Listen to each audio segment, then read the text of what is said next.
আপনাকে যেটা বলা হয় জামাতের সংশ্লিষ্ট জামাতের সাথে মানে আপনার খুব ভালো সম্পর্ক, জামাতের সাথে খুব ভালো আন্ডারস্ট্যান্ডিং, এবং মির্জা আজমের সাথেও আপনার একবার সাক্ষাতের মানে জিনিসগুলা তুলে ধরা হয় বিভিন্ন গণমাধ্যম সোশ্যাল মিডিয়ায় দেখা যায়। এই বিষয়ে যদি একটু বলতেন আপনি। আচ্ছা, প্রথম কথা হচ্ছে যে আমাদের ধর্মশাস্ত্র মতে আমাদের শাস্ত্র বলছে যে অয়ম নিজহা পরবেতি গণনা লঘু চেতসাম উদার চরিতানাম তু বসুধৈব কুটুম্বকম। বলছে যে ব্যক্তি যে আমি এবং তুমি এরকম গণনা করে, ধর্ম বিষয়ক সম্পাদক বলা হয় জামাতে। হ্যাঁ হ্যাঁ। তো আমার বক্তব্য হচ্ছে যে আমাদের শাস্ত্র বলছে যে তুমি যদি নিজেকে যে আমরা এবং তোমরা বলো তাহলে তুমি নিজে লঘু হয়ে যাবা। তোমার প্রথম কথা হচ্ছে পৃথিবীর সমস্ত প্রাণী তোমার বন্ধু, সমস্ত প্রাণী তোমার আত্মীয়, সমস্ত মানুষ তোমার বন্ধু। তাহলে রাজনৈতিক কারণে আমি কেন আপনার সঙ্গে বিভেদ করবো? এই দেশ আপনারও, এই দেশ আমার। জামাত ইসলামের লোক তার এই যে আদর্শ আইডিওলজি, সে আইডিওলজি প্রচার করে দেশের জনগণ যদি তাদেরকে মেনে নেয়, দেশের জনগণ যদি তাদেরকে ভোট দেয়, তা আমি বিরোধিতা করার কে? তাই না? এটা গণতন্ত্রের অধিকার।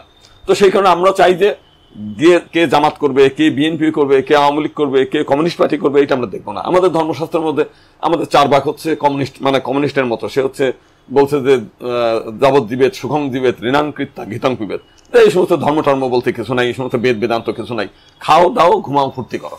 তাহলে এই যে নাস্তিক, ঈশ্বর নিয়ে তার কোনো ভাবনা নেই। এরপরেও আমাদের ধর্মশাস্ত্র বলছে যে তাকেও গুরুত্ব দিতে হবে। তা আমাদের মতে এই দেশের যতগুলো মানুষ আছে সবার সঙ্গে সুসম্পর্ক রেখেই আমার চলতে হবে। আমি যদি আপনাকে শত্রু বানাই, আমার তো এমন কোনো ক্ষমতা নাই যে আপনার সঙ্গে আমি বিরোধ করে চলতে পারবো। আজকে যদি জামাত মনে করে যে বাংলাদেশের 64 জেলায় 24 ঘন্টা না, মানে 2 ঘন্টার মধ্যে মানে আমরা বাংলাদেশের সব হিন্দু বাড়িতে আগুন ধরায় দেবো, তাদের কিন্তু সেই সক্ষমতা আছে। আমার কিন্তু ক্ষমতা নাই যে এটা ঠেকিয়ে রাখি। তো সেই কারণেই আমরা অযথা কেন আমি শত্রু বানাবো। এখন মূল বিষয়টা যদি বলেন তাহলে আপনাকে জামাত বলছে কেন? আওয়ামী লীগ মনে করে যে সব হিন্দুগুলো হচ্ছে আমার হাড়িতে দিয়ে রাখা কই মাছ, তাদের কথাই বলতে হবে, তাদের বাইরে কোনো কথা বলা যাবে না। যেমন আমাদের সাবেক বিচারপতি, প্রধান বিচারপতি এস.কে. সিনহা, তিনি যুদ্ধ অপরাধীদের যখন বিচার করলেন তখনও তিনি আওয়ামী লীগ। তিনি যখন সব জামাতের নেতাদের ফাঁসি কাস্টে ঝোলালেন তখনও আওয়ামী লীগ, তখনও মুক্তিযুদ্ধের চেতনা।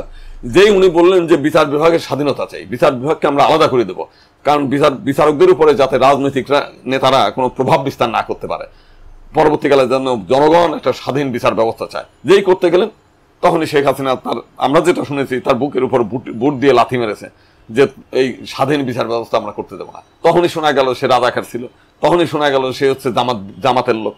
তার মানে হচ্ছে আপনি যদি আওয়ামী লীগের পক্ষে গুণগান গান, আপনি মুক্তিযুদ্ধের পক্ষের লোক, আপনি সেই রাজাকার হইলেও মুক্তিযুদ্ধের পক্ষের লোক।